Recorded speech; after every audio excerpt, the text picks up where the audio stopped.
Maintenant que Purim est passé, et on va parler de Pessah. Parce que sans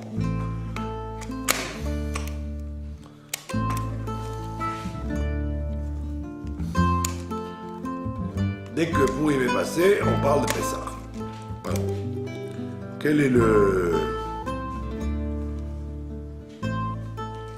l'essentiel de Pessah? C'est pas le nettoyage pendant un mois. L'essentiel de Pessah, c'est le Leila Seder, c'est la nuit du Seder, d'accord?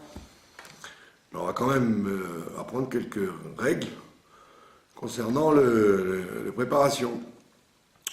Déjà, pourquoi on ne fait pas de bracha? On devrait faire une bracha sur la bdikat hametz, quand on vérifie. Il y a une mitzvah de vérifier, donc on aurait dû dire une bracha pendant qu'on vérifie. En fait, d'après la Torah, le chametz, la destruction du chametz, c'est dans le cœur. Biur chametz, c'est dans le cœur. C'est pas dans les faits. Il faut enlever de son idée qu'on a du chametz. Donc d'après la Torah, on aurait pu ne rien faire du tout et fermer les yeux en disant « Je n'ai plus de chametz, tout chametz qui existe ne m'appartient plus ». Seulement, les chachamim, ils connaissent l'être humain et ils savent que quelqu'un risque, pendant Pessah, de trouver du chametz et regretter de d'avoir annulé. Prendre un paquet de gâteaux, quelque chose qui est bon à manger, il aurait dit « Ah, dommage, c'est dommage que j'ai renoncé à ce chametz. Donc après la fête, je le mangerai. » Donc à cause de ça, il va donc avoir possédé du chametz pendant Pessah. Donc son bitoul balève, le fait qu'il est annulé dans son cœur, ça va s'arrêter. Donc il aura, dès qu'il va changer d'avis, dès qu'il va dire « Ah, dommage que j'ai annulé ce chametz, après Pessah je le mangerai », bon, à partir de ce moment-là, il est propriétaire du chametz, puisqu'il s'est rétracté. Donc à cause de ça, les chachamim, ils ont dit l'annulation dans le cœur, ça ne suffit pas. Deuxième raison plus grave, c'est qu'il en mangerait, il serait capable d'en manger pendant chametz, pendant Pessah. Puisque la différence entre le chametz et les autres interdits, bien que le chametz soit passible de retranchement, de karet, c'est un issour très grave, aussi grave que de manger des abats, par exemple. Dans les abats, il y a des graisses qui sont passibles de retranchement. C'est pour ça que la plupart des boucheries n'en vendent plus, puisque les gens ne savent plus cachériser. Et donc on risque d'être passible de retranchement à cause de ça. Ce qui est plus grave que le lait, la viande, le cochon, le vin idolâtre, etc. Donc il y a quelques interdictions qui sont liées au karet, au retranchement. Et parmi elles, le chametz. Seulement, la question du chametz, c'est que avant 10h du matin, le 14 Nissan, vous n'avez aucun problème, vous pouvez en manger. À la sortie des étoiles, la fin du 7e jour, vous pouvez à nouveau en manger. Donc toute la vie, vous êtes entouré de chametz. Et d'une seconde à l'autre, tac, vous basculez vous basculez d'abord dans l'interdit, entre midi du 14 et le coucher du soleil, vous avez un interdit. Mais après le coucher du soleil, jusqu'à la fin du 7e jour, vous avez un problème de retranchement si vous en mangez. Donc comme c'est quelque chose qui est complètement surprenant, puisque d'une seconde à l'autre, vous passez d'une permission totale à une interdiction très grave, donc les Haramim, ils ont été très rigoureux par rapport au Hametz, beaucoup plus que pour les autres interdits. Parce que les autres interdits, ils sont dans votre tête toujours interdits. Si vous avez cuit du lait avec de la viande, c'est évident qu'on n'a pas besoin de vous dire débarrasse-toi très vite, parce que par vous-même, vous dites ah, il y a du lait cuit avec de la viande, attention, touchez pas, c'est pas cachère. Alors que le Hametz, vous en mangez à Pourim, après Pessah, puis on vous dit arrête d'en manger, et si tu en manges, tu es passible de mort.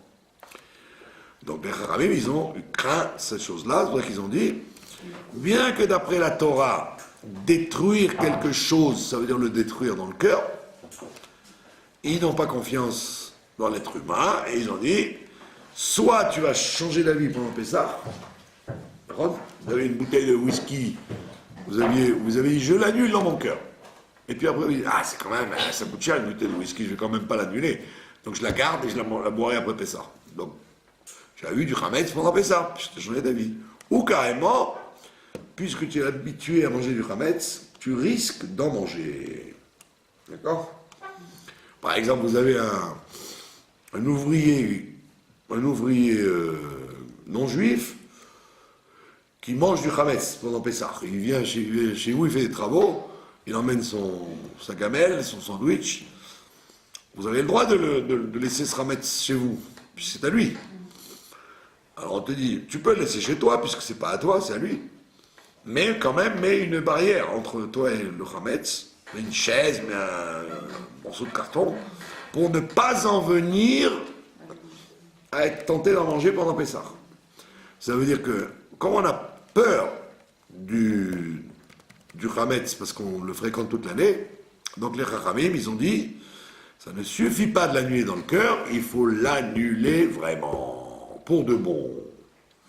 Et donc, on a une mitzvah d'annuler, concrètement. Donc, pour qu'on ait une mitzvah d'annuler, il faut qu'on ait une mitzvah de chercher. Si pour que vous trouviez, il faut chercher. On apprend ça de Yosef quand il a caché sa coupe, qu'il a mis ça dans les valises de Binyamin. Alors les soldats de Yosef, ils ont cherché et ils ont trouvé la coupe. Donc de là, la Mishnah te dit, pour pouvoir trouver, il faut chercher. Tu ne peux pas trouver sans chercher. Donc pour faire la mitzvah de détruire, tu es obligé de faire la mitzvah préparatoire de chercher. Et donc c'est ce à quoi on s'attelle après Pourim. C'est vrai que d'après la halakha, la mitzvah de rechercher, c'est rien que la veille de Pessah, la veille dans la nuit du 14, mais c'est évident que tous les gens normaux ne commencent pas à chercher le 14, ils ont commencé à chercher depuis le 14 Adar, depuis Pourim, ils ont commencé à chercher.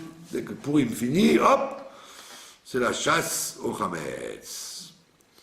Et donc tu dois procéder à une recherche, où ça, dans tous les endroits susceptibles de faire entrer du Hametz.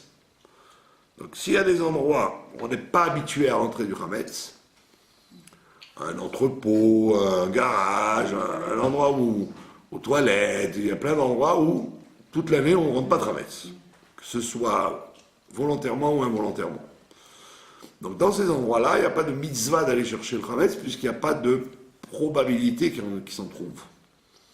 Et même s'il s'en trouvait, ce serait Un hasard. On dirait, bon, ben, comme par hasard, il est rentré avec un paquet de bisli dans les toilettes. On ne va pas s'accuser pour autant parce que c'était en vérité très, très, très peu probable.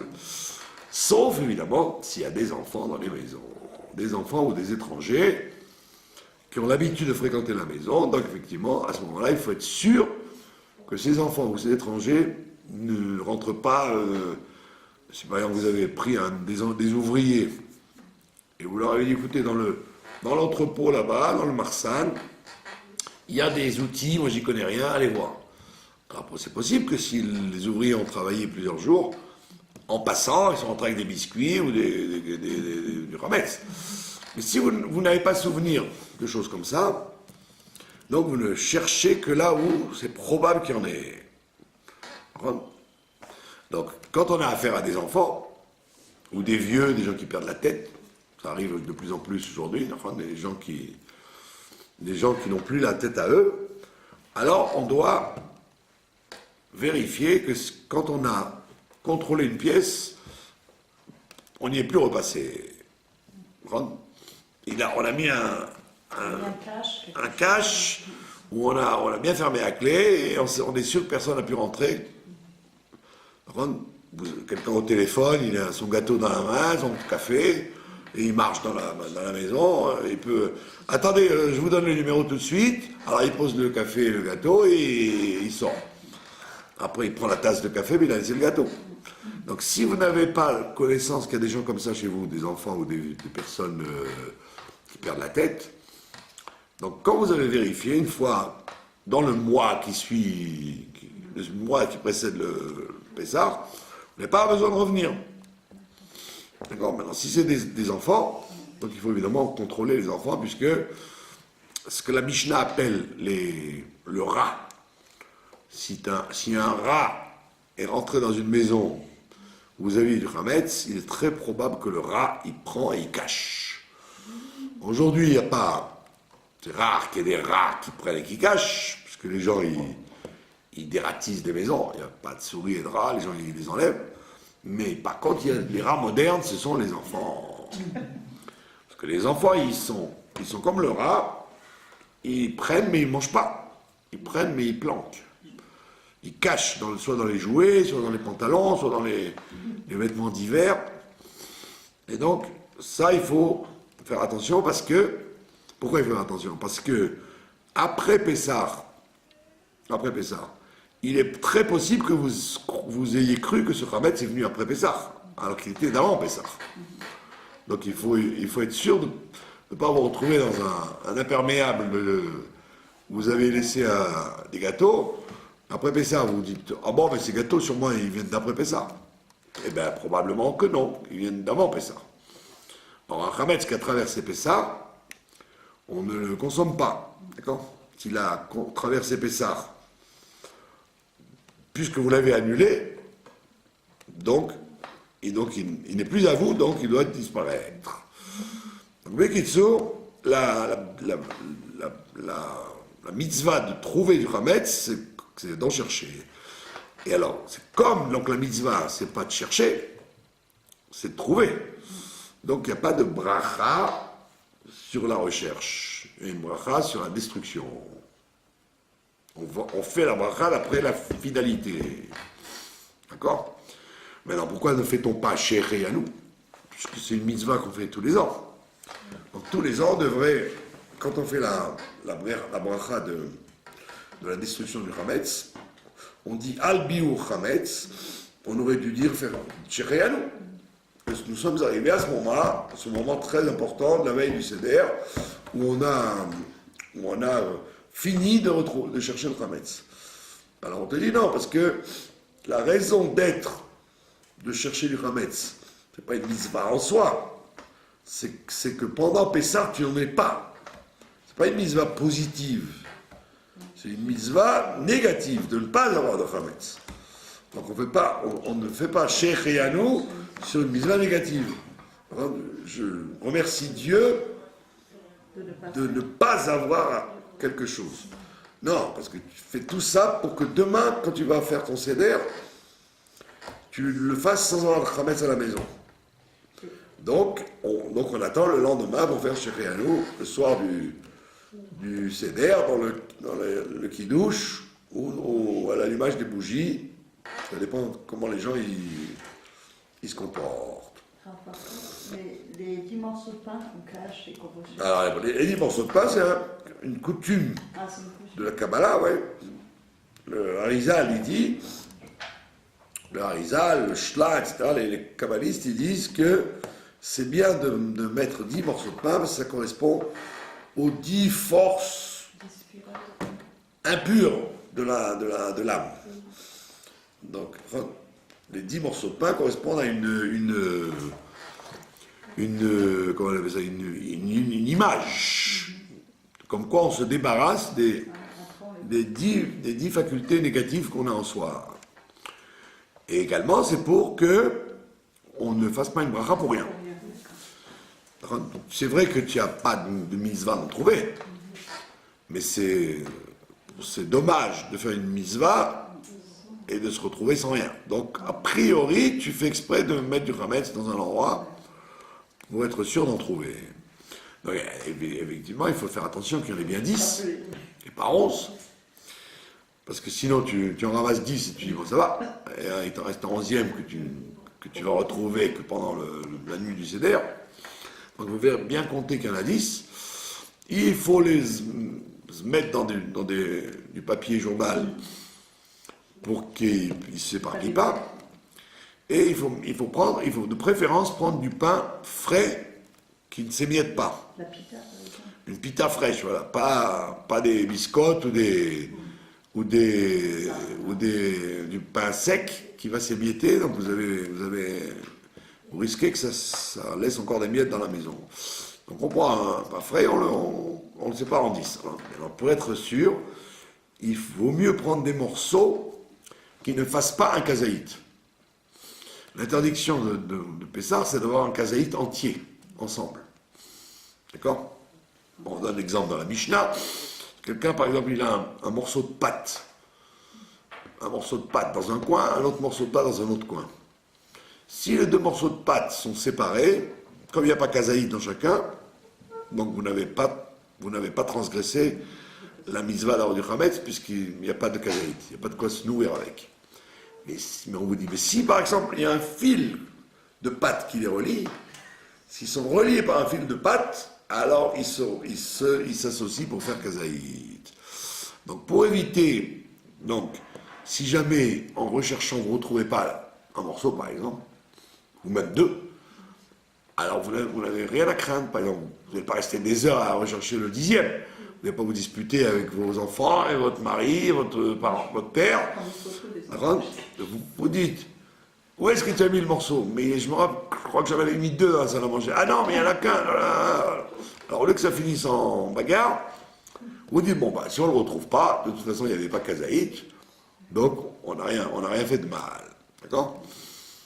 D'accord? Ça, c'est le b.a.-ba de faire des petits morceaux pour ne pas qu'il y ait un kazaït, pour ne pas avoir eu un kazaït. Donc, oui, un tout petit morceau.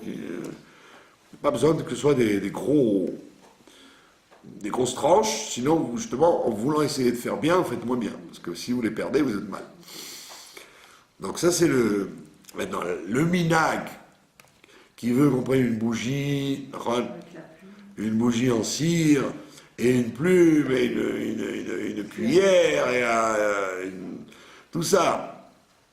Que Dieu est grand d'avoir créé des minagim Israël, parce que je n'ai jamais réussi à enlever du chametz avec une plume. D'accord? Bon, donc on achète la plume, ou on la ramasse dans la rue avec les pigeons qu'il y a.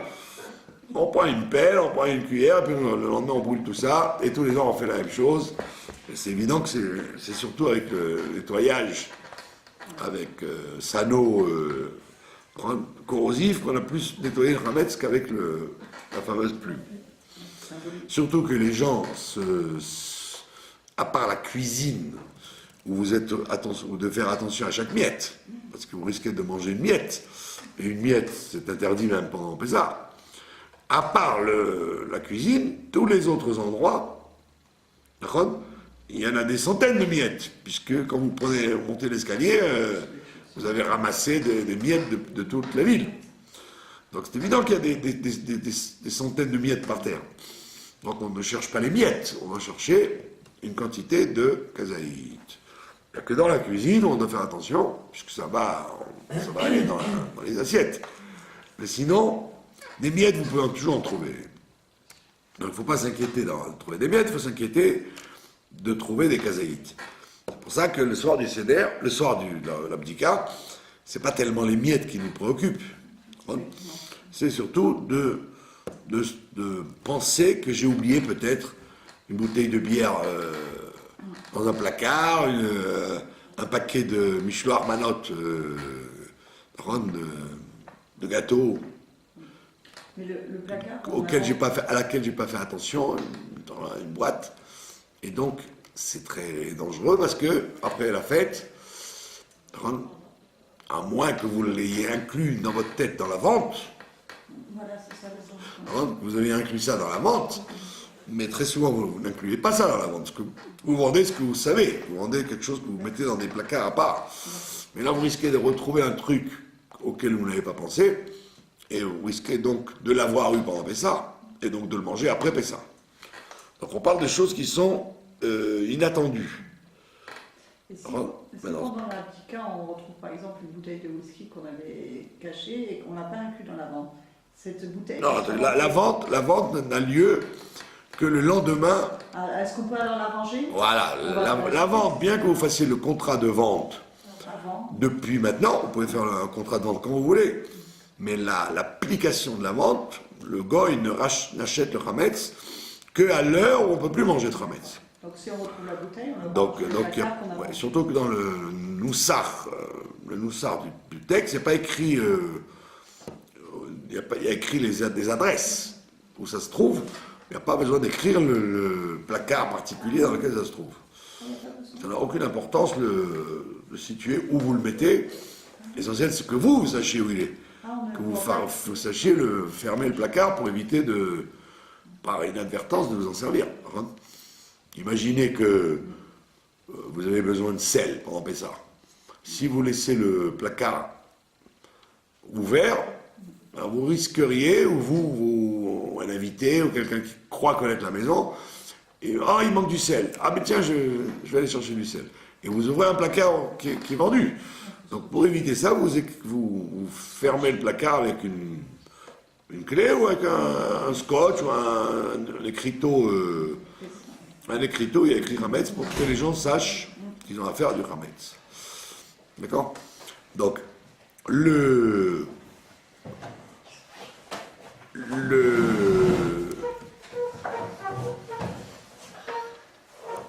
maintenant, quand vous vendez, à l'époque, il y avait le Talmud ne parle pas de la vente. Il parle de la vente, mais pas quand il explique quelque chose. Il explique que ça pouvait exister de vendre. Donc la plupart des gens, ils étaient où ils détruisaient tout. En plus, les gens n'étaient pas riches. Ils vivaient au jour le jour. Donc c'était rare que les gens gardent des stocks de chametz. Ils vivaient au jour le jour. Ils allaient au marché tous les jours. Il n'y avait pas de congélateur et de réfrigérateur pour que les choses ne s'abîment pas.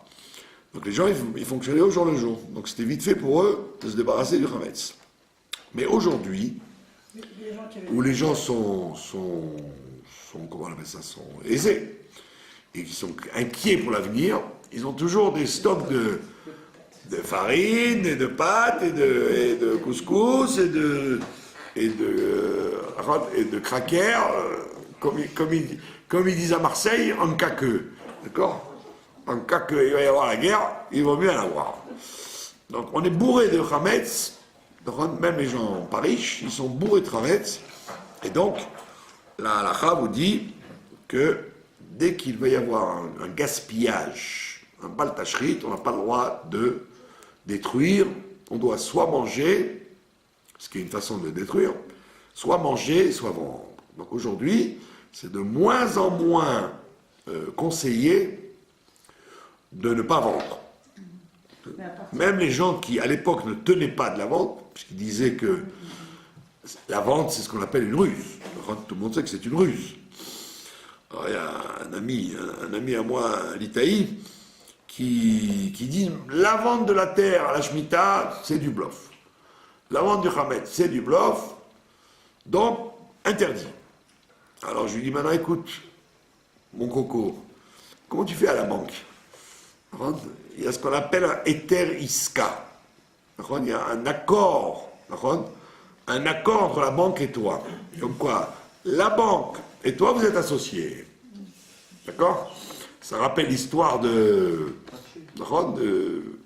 Philippe Clair, vous voyez, qui fait des merguez en bas de la banque Rothschild. Il vend des merguez en bas de la banque Rothschild. Alors il y a son ami Coco, il lui dit tiens, je t'en supplie, prête-moi 100 francs, j'ai besoin d'argent. Elle dit non, j'ai fait un accord avec la banque Rothschild.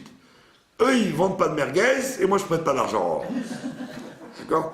Donc le Eter Iska, c'est à peu près comme ça. C'est que on vous fait un bluff qui vous fait croire que vous êtes associé à la banque, 50-50, et donc tout ce que la banque vous fait payer et tout ce qu'elle vous permet d'avoir comme minus, comme overdrive, comme découvert, c'est que vous êtes associé à la banque. Tout le monde sait très bien que c'est un hyper bluff, puisqu'en réalité, vous êtes comme ça avec la banque. Si vous pouviez leur casser la figure, vous le feriez. Et donc, pour permettre des interdictions de prêts à intérêt, de découvert, alors on a inventé un truc qui s'appelle Eteriska. La permission pour le business que vous acceptiez d'être prélevé à intérêt. Vous prêtez intérêt à la banque. Qu'est-ce que vous faites quand on vous laisse un découvert, vous le payez. Donc c'est comme si vous faisiez un prêt à intérêt. Et ça, là-dessus, tous les litaïm du monde qui vous disent que là, le Hametz c'est du bluff et la Shemitah c'est du bluff, là pour ça, ils vous disent pas que c'est du bluff, parce qu'il n'y a pas le choix. Parce que tous les gens sont obligés d'avoir une banque où ils sont obligés de payer des trucs. Alors je lui dis, alors tu vois bien que la Torah, elle a permis des cas particuliers qui s'appellent du bluff. D'accord? C'est une ruse, c'est des choses de ruse. Mais c'est pas parce qu'il y a des choses de ruse que ça veut dire que c'est faux. C'est quand même vrai. La preuve, c'est que quand vous donnez à Soukot, vous devez avoir votre loulav à vous. Sinon, vous ne pouvez pas faire la mitzvah de secouer le loulav. Il faut que ce soit à vous. Vous le cartem lachem. Vous prendrez de chez vous. Moi, je n'ai pas acheté de loulav. Je vais à la synagogue, je dis à monsieur Moshe, est-ce que tu peux me prêter ton loulav pour 5 minutes? Il me dit non, je ne peux pas te le prêter parce qu'il faut qu'il soit à toi. Donc il est à toi et tu me le rends.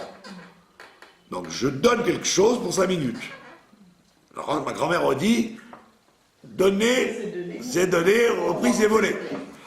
On voit bien qu'on dit que donner, c'est donner, et repris, c'est repris. Donc ça veut dire que j'ai donné pour 5 minutes. C'est aussi une ruse. On voit bien qu'il y a des tas et des tas et des tas d'occasions qui s'appellent des ruses. Mais c'est pas parce qu'une chose, elle est faite avec ruse qu'elle est fausse. Elle est vraie.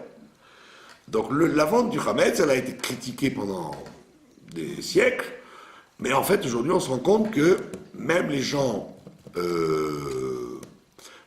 qui ne sont pas des usines, hein, parce que vous auriez dit, bon, la vente, on peut l'accorder pour les grandes boulangeries, pour les grandes brasseries, vous verrez Necher, la fabrique de bière Necher, où quand il y a des juifs qui ont des usines de whisky, etc., vous les voyez jeter leur stock, c'est impossible, ils sont obligés de vendre. Donc vous auriez dit, à part eux, personne n'a le droit. Mais aujourd'hui, vous voyez bien que tout le monde a des stocks de Hametz à la maison. Il suffit que vous ayez 3 canettes de bière ou une bouteille de whisky pour avoir l'interdiction de le jeter. Alors, vous n'allez pas devenir sous la veille de Pessah pour attraper du cholestérol avec tous les gâteaux que vous avez et les pâtes pour faire plaisir à ceux qui ne croient pas dans la vente du Hametz. Donc on vend le Hametz, même les gens qui n'ont pas des usines, ils vendent parce qu'en vérité, ils ont des stocks, et la moindre quantité de Hametz qu'on a chez soi, ça s'appelle du gaspillage. Ça s'appelle Efsed Meroubé, une perte. Et à partir de maintenant, on n'a pas le droit de faire des stocks alors. Par exemple, on voit une promotion de pâtes, un shekel de paquet de pâtes, on peut. Vous pouvez, ah oui. Il n'y a pas un temps où on n'a plus le droit de faire non, des parce stocks. que la Torah, elle Même a... si on sait que ça va être Pessah et que... Dans le soir du Seder, il y a 5 sortes de marrons. 5 sortes de marrons qu'on prend pour un bras-mère. La première sorte que la Mishnah cite, c'est la laitue. La laitue. Or, la laitue, dans la Mishnah, ça s'appelle chassa. En hébreu, ça s'appelle chassa, la laitue.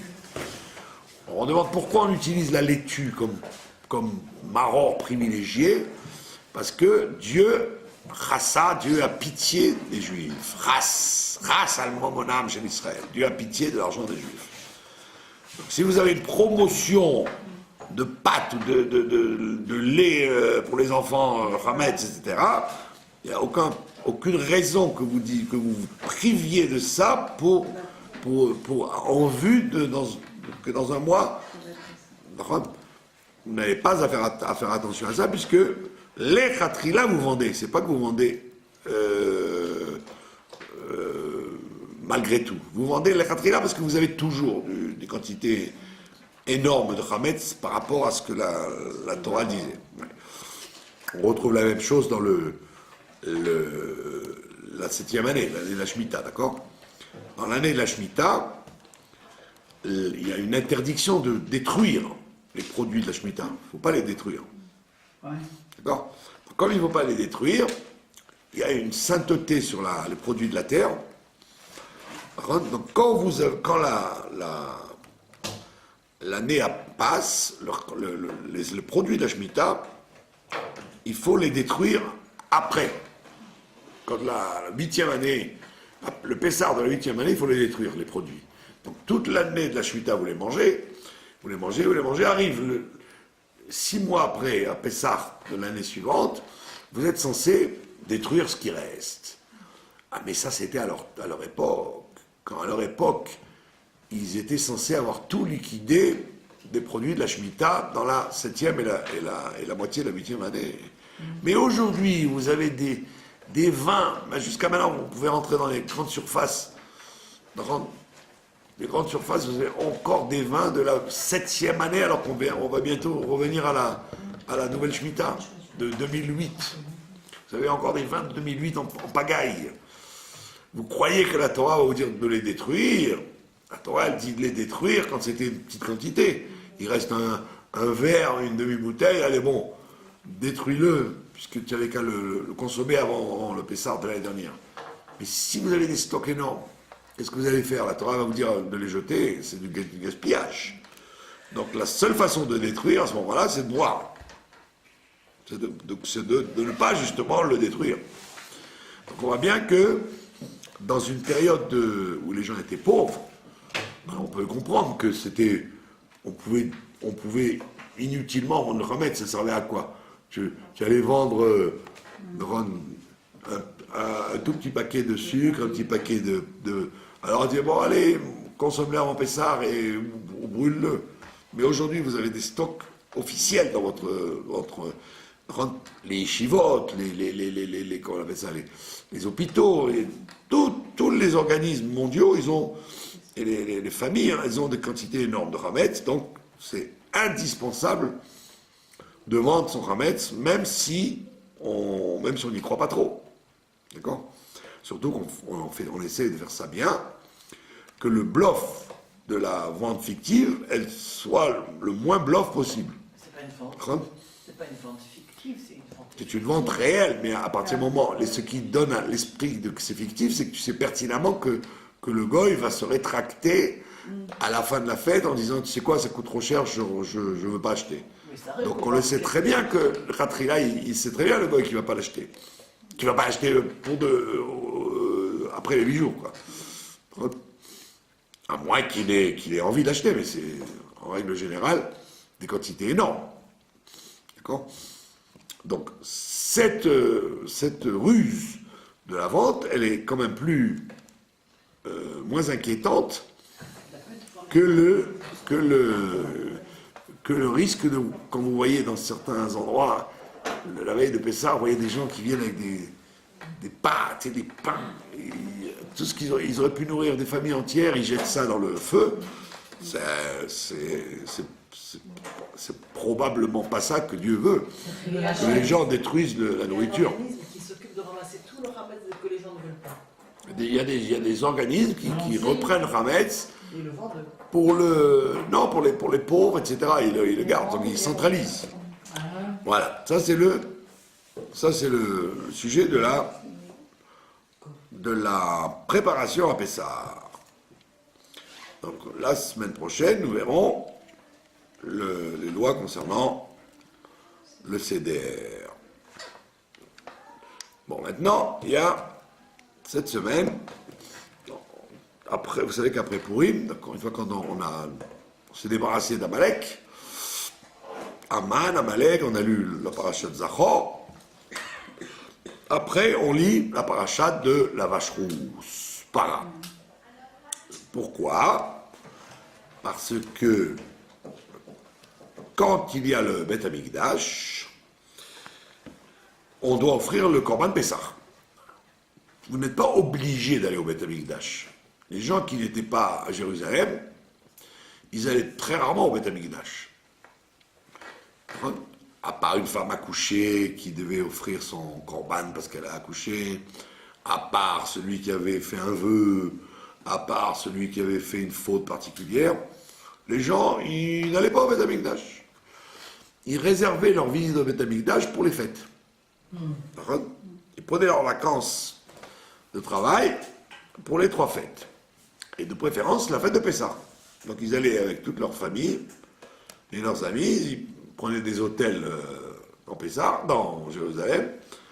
Et donc, automatiquement, dès que tu rentres dans le Beth Amikdash, même si c'est simplement pour regarder, pas pour faire un sacrifice, dès que tu pénètres dans le Beth Amikdash, tu dois ne pas être impur de la mort, d'avoir touché un mort. Donc là, le Korban Pessah, qui était un sacrifice que tout le monde faisait, c'est pas un sacrifice, facultatif. Hein. Donc tous les gens venaient à Jérusalem pour le manger. D'accord? Alors ceux qui habitaient en dehors de Jérusalem, il y avait des millions de gens qui venaient, mais il y avait des millions de gens qui ne venaient pas. Donc ils venaient une année oui, une année non. D'accord? Comme je vous ai raconté l'autre fois, il y avait un grand Chacham qui habitait à Rome. Et il s'appelait Todos. C'est un docteur très, très sage, et il habitait à Rome. Et comme les Romains, Rome c'était comme New York d'aujourd'hui, c'était la grande ville des affaires, du business, comme ces gens-là étaient très assimilés, et comme les Américains d'aujourd'hui, ou les gens qui habitent en dehors d'Israël, ils étaient très assimilés, donc ils ne venaient jamais à Jérusalem. Donc qu'est-ce qu'il avait instauré? Le Korban Pessah à Rome. Il leur faisait, le soir du Seder, le Korban Pessah avec la rôtissoire, etc., etc.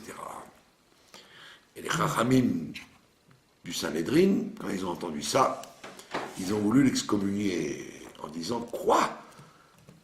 Tu permets de faire le Korban Pessah à Rome alors qu'il faut venir à Jérusalem ?» Alors il a expliqué qu'ils étaient dans une telle situation spirituelle que s'ils ne faisaient pas ça, ils n'auraient même pas idée de faire Pessah. Tellement ils étaient assimilés.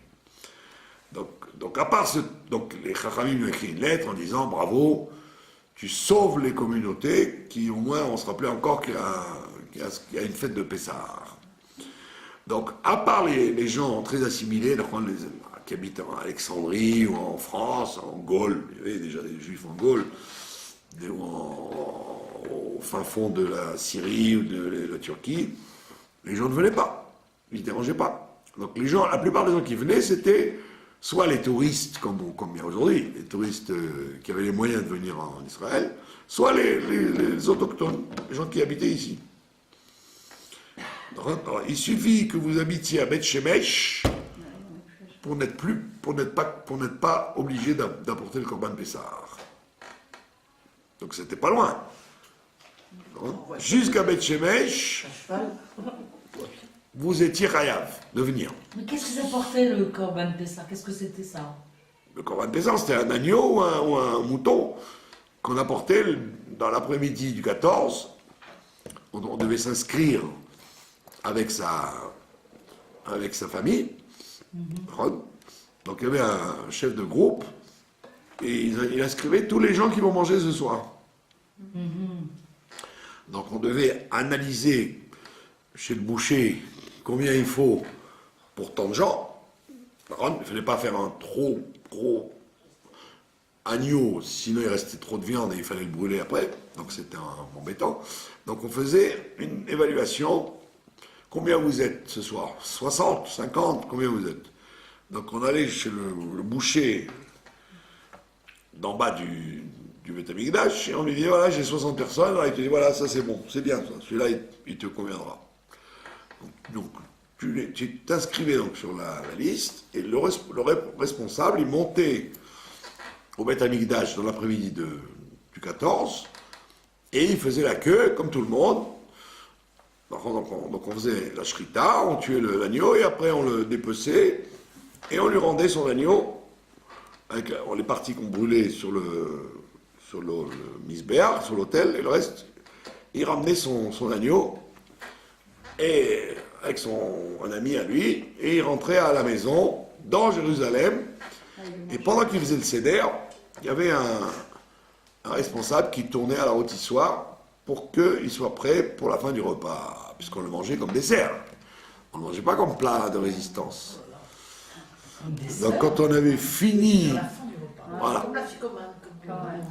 quand on avait fini le repas, c'est-à-dire on mangeait des viandes, des salades, beaucoup de matzot, à la fin, en dessert, on se faisait un petit kazaïd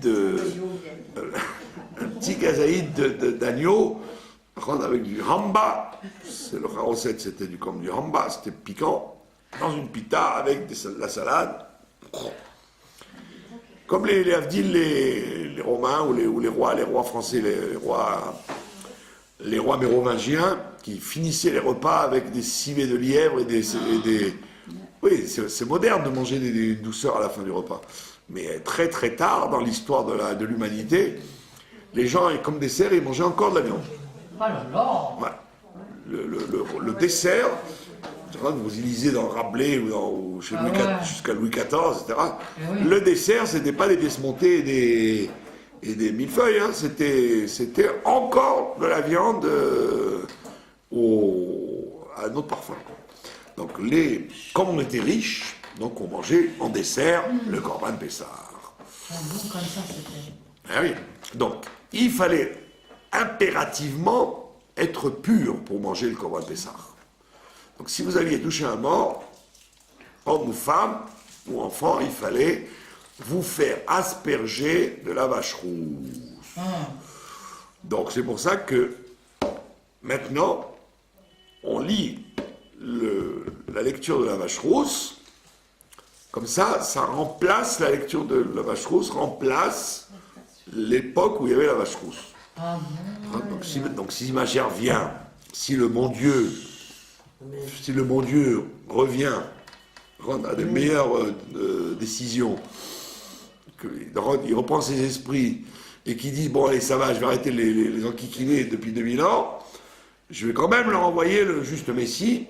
Donc cette année je vais leur offrir le Korban Pessah à l'ail, à mes frais. Amen. Donc automatiquement il faudra que la vache rousse, il faudrait qu'on ait la vache rousse avant que ma chère vienne, pour qu'on puisse offrir le Korban Pessah. D'accord. Sinon, qu'à cela ne tienne, il y a écrit que quand tout le monde est impur, on peut offrir quand même les sacrifices. Si tout le monde est impur. Donc soit il vient tôt et on fait la vache rousse, soit il vient tard, et mieux vaut tard que jamais, donc on ferait le Corban Pessah sans vache rousse. Mais c'est quoi la vache rousse? C'est justement une opération très particulière qui vous permet d'enlever de vous l'impureté de la mort. Et donc c'est pour ça qu'on lit 7 parachas après Pourim pour annoncer aux gens qu'il faut se préparer à la vache rousse. C'est pour ça que les gens qui venaient à Jérusalem, ils venaient pas la veille, ils venaient quelques jours avant pour pas qu'il y ait la queue de vache rousse. Combien de temps ça prend pour se purifier? Ouais, combien de temps? Ça prend 7 jours. 7 jours? Ça prenait 7 jours, il fallait se purifier le premier jour, le troisième jour et le septième jour. Ça se fait asperger. 1, 3, 7. Et après, il fallait aller au mikvé le matin. Et rien donc le 8e jour, on pouvait rentrer au Beth Amikdash et manger des sacrifices. Mais là, ça ne change rien de toute façon. Que vous rentriez au Beth Amikdash ou pas, le Corban Pessah, il faut le manger pur. Même si vous le mangez à la rue Yafo. Même si vous ne rentrez pas dans le Beth Amikdash. Vous ne faites pas partie de la liste des gens qui sont montés. C'était le chef de famille qui s'inscrivait. Donc lui, il est rentré, il a fait le Corban, il est reparti. Mais tout le monde va manger. Les vieux, les hommes, les femmes, les jeunes mariés, tout le monde va en manger. Donc tout le monde doit être pur. Et cette purification, elle se passait où alors? Pardon? Elle se passait où? Dans le Beth Amikdash. Dans le Beth Amikdash, Voilà, il y avait. Spécial pour... Oui, les gens, ils faisaient donc, le Beth Amikdash, c'était un organisme très bien organisé. Il fallait prendre un ticket en disant voilà, vache rousse. Alors on vous inscrivez, vache rousse, tel jour. Bah oui, comme chez la Coupe Patrolim, vous étiez convoqué, vache rousse. Et donc vous reveniez le 3e jour, vous reveniez le 7e jour. Donc il fallait donc s'y prendre à l'avance et faire attention pendant, une fois que vous étiez pur, de ne pas aller à l'enterrement et de toucher un mort. Donc il fallait rester dans des conditions de surveillance. Donc c'était pas du tout le judaïsme qu'on connaît aujourd'hui. On faisait attention à d'autres problèmes. Ah ouais, Ah oui, c'était très beau. Il faut faire attention aujourd'hui, quoi, aussi. Aujourd'hui, vous ne pouvez pas faire attention. Tout le monde est impur de la mort. Donc, tout le monde est impur de la mort. Pas que les morts, c'est les vivants. Donc, Bekitsu, D'Averot? de la mort. Quelqu'un qui a touché un mort, il est impur de la mort. On ne parle pas des Averot. Ah bon? Maintenant, la paracha de la vache rousse, elle tombe en même temps que la paracha de Shmini. Et dans Shmini, si vous avez fait attention, on parle des animaux qu'on ne peut pas manger. Il y a 2 parachiotes dans la Torah où on nous parle des oiseaux et des animaux qu'on ne peut pas manger. Donc on voit qu'il y a une corrélation entre la pureté de la vache rousse et la pureté de l'alimentation. Donc il y a une pureté qu'on acquiert par l'extérieur.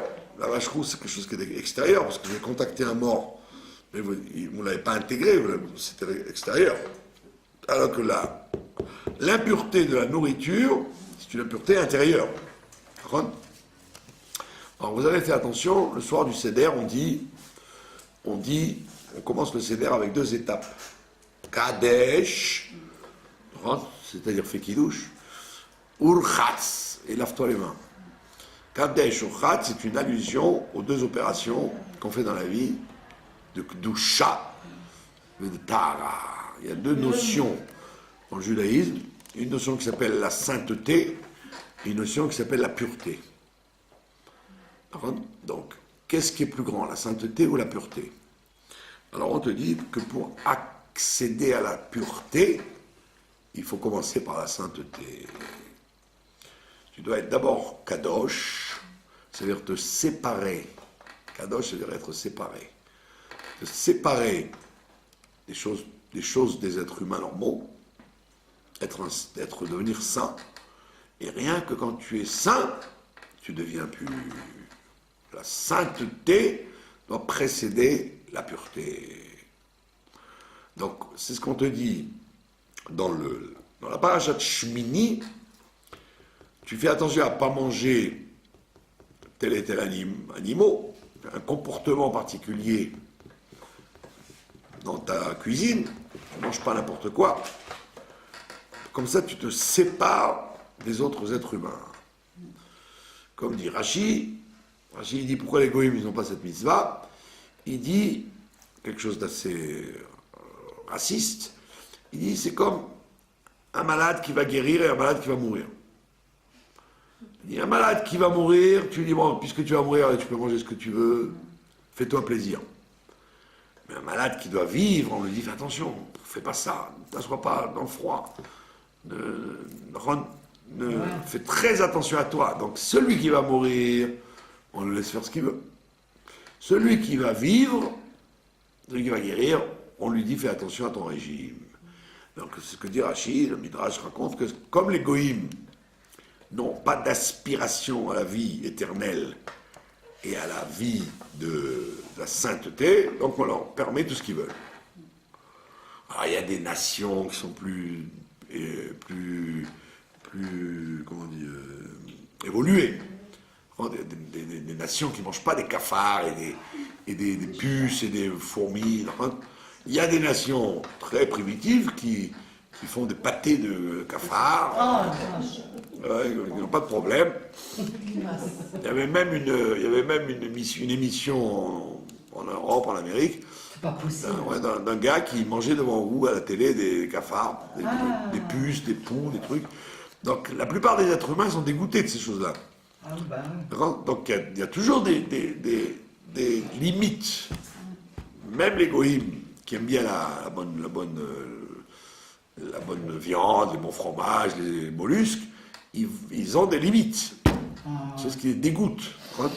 Des gens qui sont pas, des gens qui sont plus fins que d'autres. Et donc la kedusha de l'alimentation, elle fait que tu te sépares des autres peuples. Comme nous, par exemple. Toute l'année, on se sépare de plein d'aliments que les goïms se permettent. D'accord ? Mais à Pessah, on se sépare encore plus, puisque en plus de la kedusha des aliments de toute l'année, on a les aliments de Pessah. Ils sont à une autre dimension. D'accord ? Vous prenez un Anglais ou un Français, il va vous dire, tiens, c'est cachère, j'ai acheté ça, c'est cachère, c'est pour vous, c'est des gâteaux. Ah oui, mais je peux pas, c'est Pessah. Ah bon, bah, là vous avez encore, oui, pendant 7 jours, j'ai encore plus. Donc on voit bien que la kedusha de l'alimentation, la kedusha passe par l'alimentation. D'accord ? Être sain, ça veut dire se séparer des habitudes des autres gens. Maintenant, la tahara, la pureté, ça c'est un cadeau qu'on vous donne d'en haut. Comme dit la Haftara, elle dit là-bas, le prophète il vous dit, ce que tout le monde connaît, Vezarakti alechem. Dans Yecheskel, ce qu'on va lire Shabbat, il dit, je jetterai sur vous des eaux de pureté et je changerai votre cœur de pierre en cœur de chair. Bassar. Lève even, lève bassar. Ça veut dire que c'est Dieu qui fait ce travail-là de te jeter sur toi la pureté. C'est-à-dire, la kedusha, c'est un travail de bas en haut. Tu te rends saint en faisant des efforts de sainteté, mais la tahara, c'est un cadeau qu'on te donne en récompense de ta volonté d'être séparé du monde. D'accord ? Donc, seulement le problème, c'est que la kedusha, ça ne se borne pas à la nourriture. Comme disait le Chafetz Chaim, que tous les gens font attention à ce qui rentre dans la bouche, et ne font pas très attention à ce qui en sort. Ça veut dire que d'après la Torah, on t'a donné des exemples particuliers par la nourriture, d'être kadosh, d'après ce que tu manges. Mais tu ne dois pas être seulement kadosh d'après ce que tu manges, tu dois être kadosh dans tout ce que tu fais. Ça veut dire qu'on doit toujours, c'est ce que dit la Haftara, vous êtes venu sur terre pour arrêter le chilou Hashem, d'arrêter le blasphème. C'est quoi le blasphème? Ça veut dire quand on voit un juif et qu'on va dire, ben, il se comporte pas mieux que les nations. Donc s'il se comporte pas mieux, pourquoi il aurait la prétention de s'appeler le peuple élu? Ouais. Donc pour être le peuple élu, il faut que dans tous les détails, on voit que tu es différent des autres. Pas seulement l'anneau, pas seulement la table. La table, c'est l'exemple type. Puisque la table, c'est le fait de manger, c'est le dénominateur commun de tous les êtres vivants, de manger. Donc on te dit, c'est vrai que la kedusha alimentaire, elle est très importante, parce qu'elle est significative. Mais n'oublie pas qu'il y a d'autres signes de kedusha. La kedusha dans le discours, la kedusha dans le cœur, comment on ressent les gens, comment on ressent les choses. Donc la sainteté qui prépare à la pureté, c'est un travail que chacun doit faire. Et il ne doit pas dire, ah non, moi vis-à-vis de la nourriture, je fais très attention.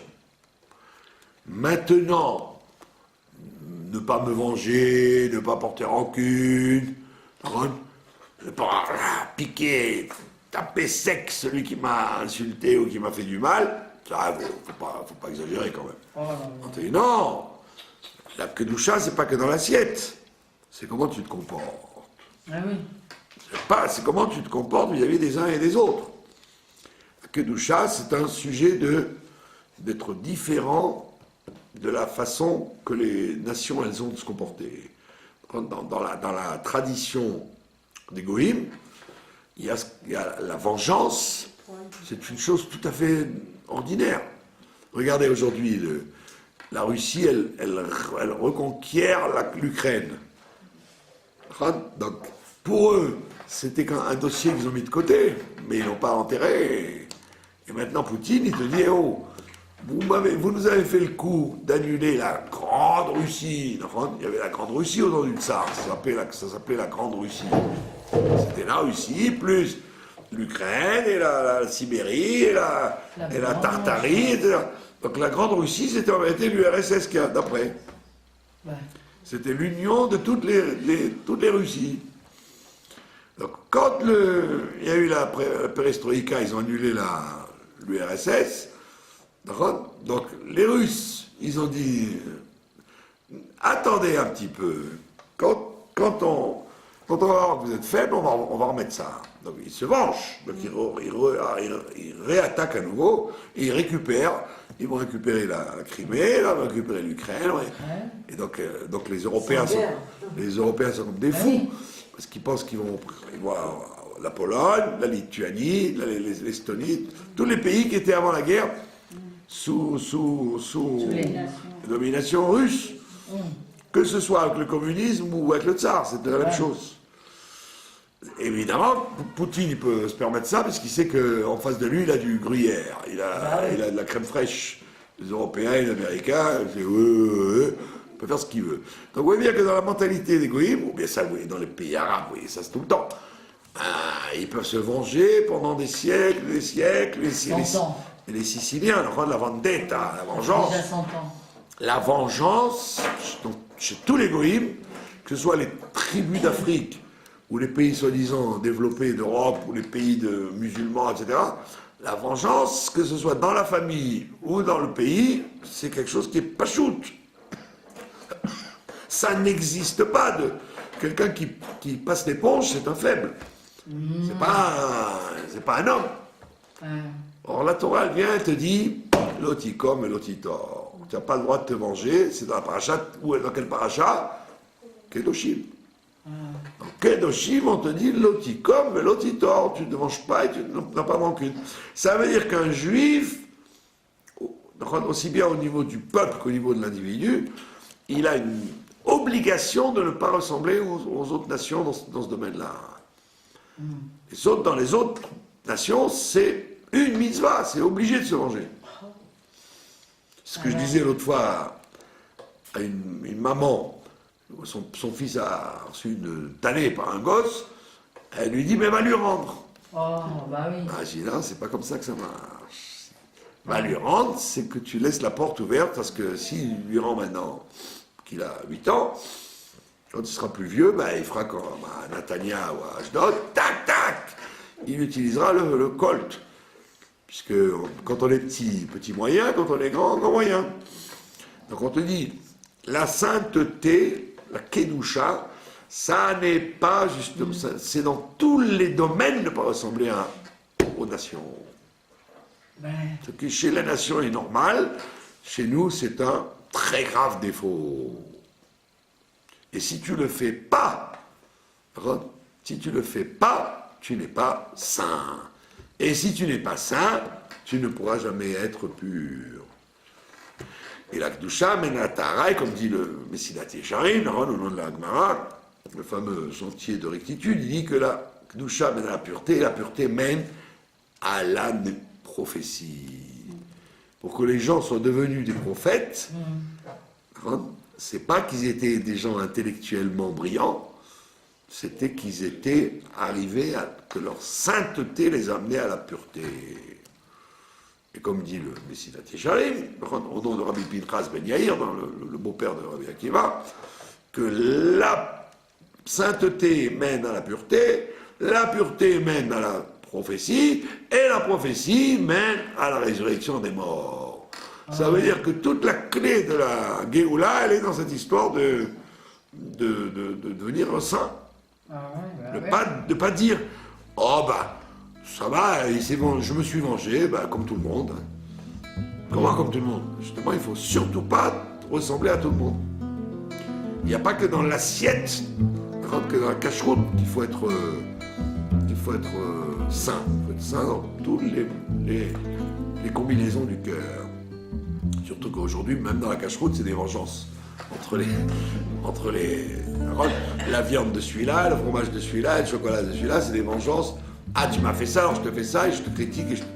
Donc même là-dedans, on voit qu'il n'y a pas que de la volonté de donner à manger caché, mais il y a aussi des volontés de se venger à travers la cache-route. Donc, prenons donc comme morale de l'histoire que la vache rousse, c'est un exemple qu'on nous donne, qu'on doit essayer d'être saint, et après on va vers la pureté, et Dieu te jette sur toi des eaux de pureté, et il te changera ton cœur de pierre en cœur de chair.